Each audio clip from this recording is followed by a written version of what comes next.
Hello and good morning, everyone, and welcome to your daily sit rep for Friday, the 21st of November, 2025. I'm your host, Mike Shelby. Robert, good morning. Let's go ahead and jump inside the Beltway.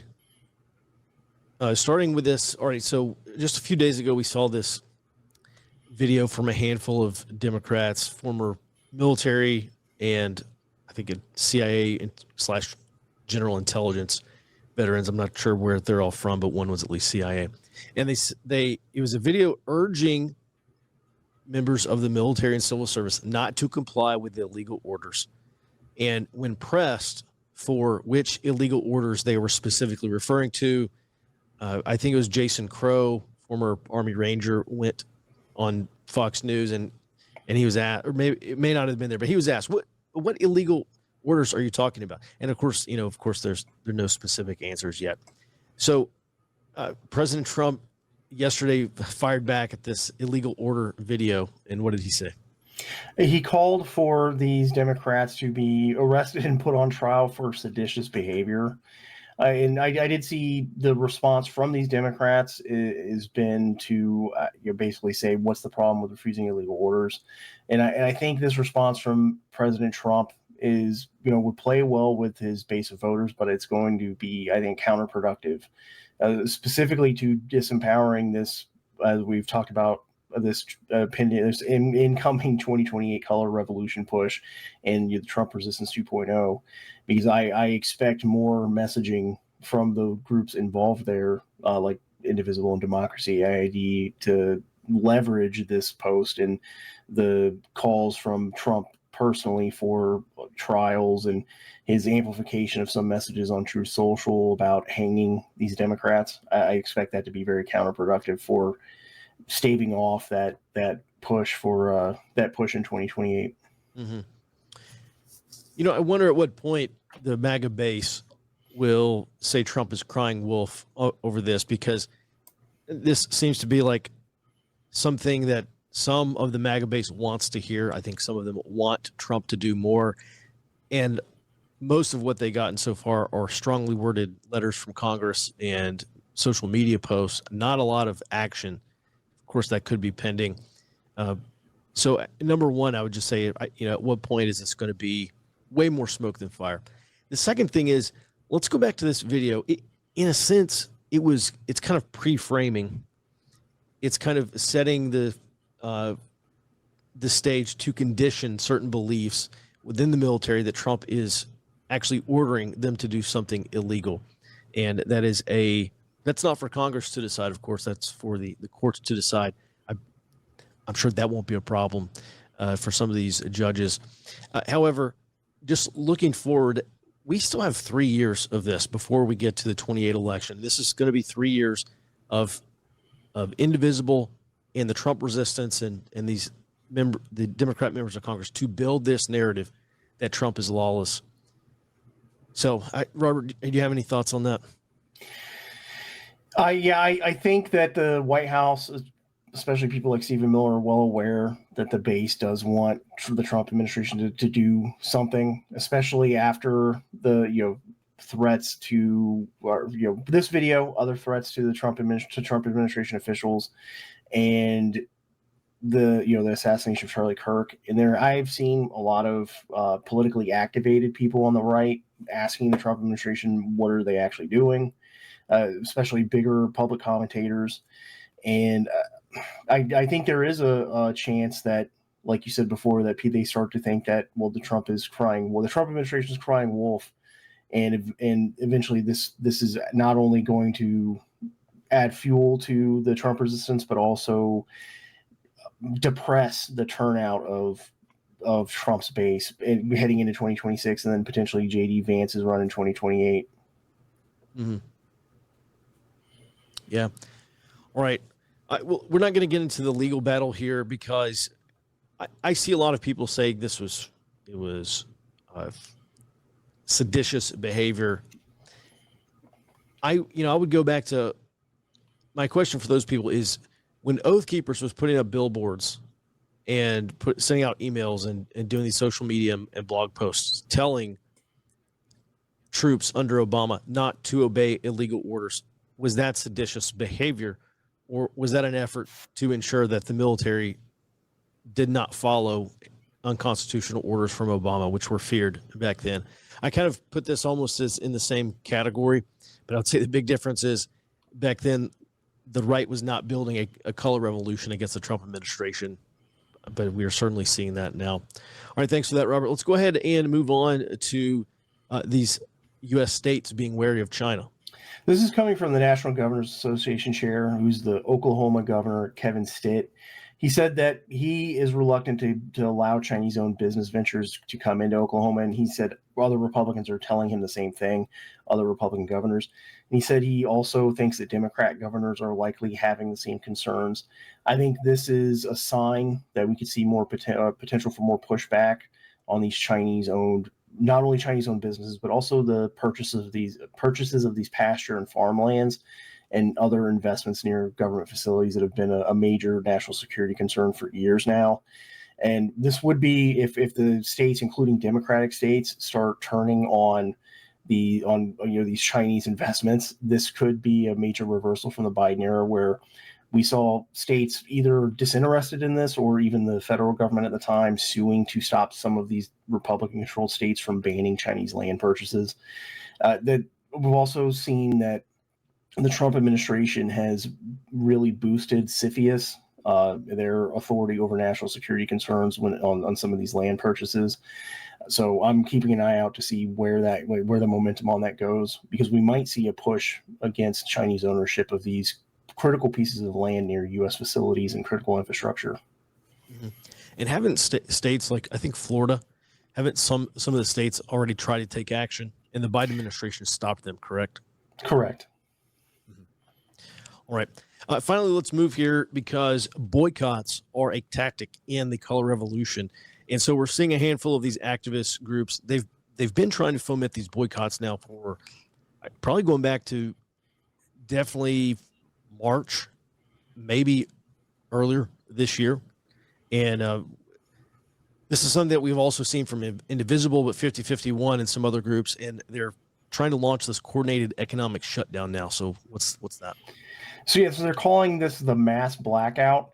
This coalition includes multiple groups, a lot of local 5051 and Indivisible groups, and other organizations like Democratic Socialists of America, a group called Blackout the System, the Progressive Network. And what they're calling for is a stop to online and in-person shopping, people to stop work, and to end this with, quote, removing the regime. So this stood out to me because this is not just a call for a boycott, but it also appears to be a call for a general strike. Mm-hmm. I would also, I would note too that this is not the first time we've seen this. There was also a national economic blackout back in March, and actually Target did report some lower sales that day and lower foot traffic in their stores. But what typically ends up happening is when these boycotts last for like a handful of days, I'll tell you about the Indivisible boycott here shortly. Typically what happens is people go before the day of the boycott and they buy whatever they're going to buy later in the week. So that's number one. The second thing is Indivisible, which is the country's largest protest organizing group, also called for a boycott of Home Depot, Target, and Amazon, lasting from around Thanksgiving to Cyber Monday. So I don't know, what's that, 4-ish days. And they said it's because Home Depot has facilitated these ICE raids, or at least not stopped the ICE raids. Amazon, something. Let's see, hang on. Target caved to MAGA. This is from the email. Target caved to the MAGA backlash by pulling Pride merchandise off the shelves, and they canceled DEI programs that support Black workers and businesses. And they're boycotting Amazon because Amazon provides technology to power ICE deportations, while Jeff Bezos spends a fortune kissing up to Trump, funding both his MAGA agenda and vanity projects like his ballroom. So that's why Indivisible is boycotting these businesses. Robert, I look at this as a structure test. When you're going in, when these union organizers are going into an area and are going into a business, well, technically they're barred from entering the business. So what they do is they try to find a leader who works there to work through that leader to organize and eventually unionize that workplace. What they'll do is instead of asking everyone to sign the union cards on day one, because those people can be fired, they'll say, we're going to wear this pin, or this like a pin on our shirt, or we're going to wear red shirts tomorrow. And if you have 100 people who work at this workplace and 50 of them, they need a majority, ideally a super majority to unionize, or I think to get the unionization process rolling. At any rate, if there's 50 people who say, yeah, we want to join a union, and only 10 of them show up tomorrow wearing a red shirt, well, they've essentially failed the structure test. So I almost look at this boycott almost as a structure test to see what kind of power they actually have. And of course, if there's any, even a 1% drop in sales that's noticeable to these companies, we're going to see the victory flag being waved. So I just want to stress to everyone, what we're seeing now, even though this may be a fairly low level boycott, there's not a lot of, no pun intended, but there's not a lot of buy-in, or there's not a lot of participation. It's a way for them to gauge the strength of their movement. And I think that's a proper frame to look at this. Robert. Yeah, well, we still have 2.5 years until that May Day 2028 general strike call that Sean Fain has been organizing for the last 2 years. So there's still more time for them to do additional of these attempts at national boycotts to kind of gauge their momentum as well ahead of that. Mm-hmm. They're looking for a win. Remember, anytime the left is organizing around anything, they're looking at basically a rubric of 3 factors. Is it widely felt? Is it deeply felt? Is it winnable? And any kind of success will speak to, is it winnable? Because what's going to happen is when indivisible, or when these groups come out with the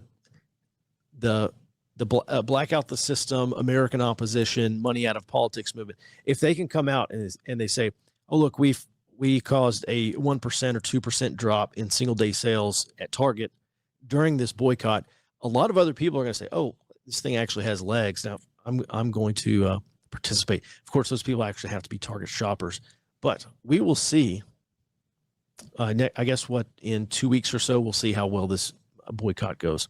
All right. Thanks for that, Robert. Let's go ahead and move on to the global sit rep. Jared, starting off with the peace plan for Ukraine. Yes. A couple of quick notes. So this peace plan is actually developed by Envoy Steve Witkoff from the American administration and Russia. Has not been proposed to Ukraine yet.